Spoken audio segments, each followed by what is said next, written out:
This video was made possible by Audible. Use the link in the description to get a free 30-day trial and a book of your choice for free. A good book is a tool that operates on your mind. It reshapes it by updating, adding, and removing concepts. You see the world through your concepts, and when they change, the way you see the world changes. So recommending a book is like recommending a tool. It's impossible to do without knowing the job a person is trying to accomplish.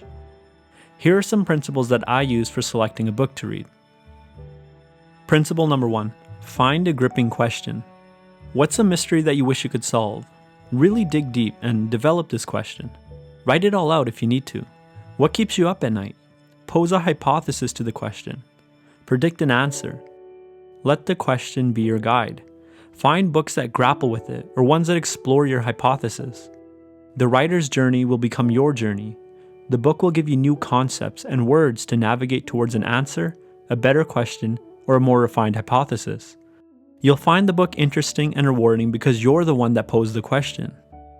Principle number 2 is that a good book should teeter on the edge of what you do and don't know. Science shows us that we learn most effectively when we build on top of what we already know. A book on calculus will be meaningless if you've never studied the lower levels of math. A book is a tool. It needs something to work on. By building new knowledge onto old, a good book allows you to expand beyond what you once were. It serves as a bridge between two versions of yourself. Principle number 3 is that a good book should subject you to evolution. A good book is like a hammer or a screwdriver.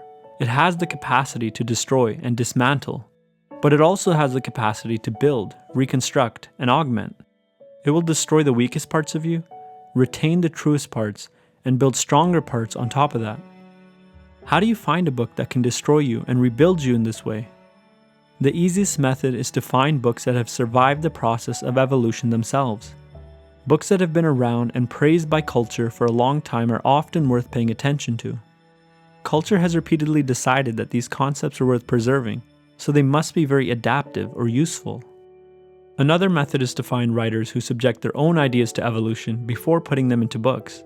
They let time and experience kill off parts of the idea and allow for new parts to grow. They make the idea adaptive and mold it into the shape of truth.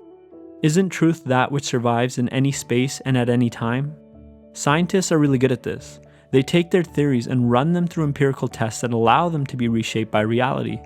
Ideally, their theories die and are reborn stronger and stronger every time. The works of a good scientist, philosopher, or artist are worth reading for this reason. They've already been refined and subjected to evolution. The final method would be to find books that can give you new experiences. Experience a point of view that you never have before. Step into someone else's shoes and subject yourself to their environment. Examine the parts of you that hold up and the parts of you which crumble. You may be surprised to find that ideas you believe to be true fall apart in a different environment. I think that following these principles will help you find books that will change your life. Principle number 1. Find a question that grips you. Principle number 2. Find a book that explores the question and teeters on the edge of what you do and don't know. And then principle number 3. Find a book that has undergone a rigorous evolutionary process so you can familiarize yourself with ideas and concepts that won't die. You guys have asked me for some book recommendations, but that's hard to do without knowing your goals. Instead, I'll put forward some questions that have been interesting to me and the corresponding books that have helped me progress towards a clearer answer. What would happen if we had no emotions? Descartes' Error by Antonio Damasio. How do emotions work? How emotions are made by Lisa Feldman Barrett. What are the limits of the scientific method? Black Swan by Nassim Taleb. Why is behavior so hard to change? Behave by Robert Sapolsky. Why are politics and religion so divisive? The Righteous Mind by Jonathan Haidt. Is there more to life than pleasure or happiness? Man's Search for Meaning by Viktor Frankl.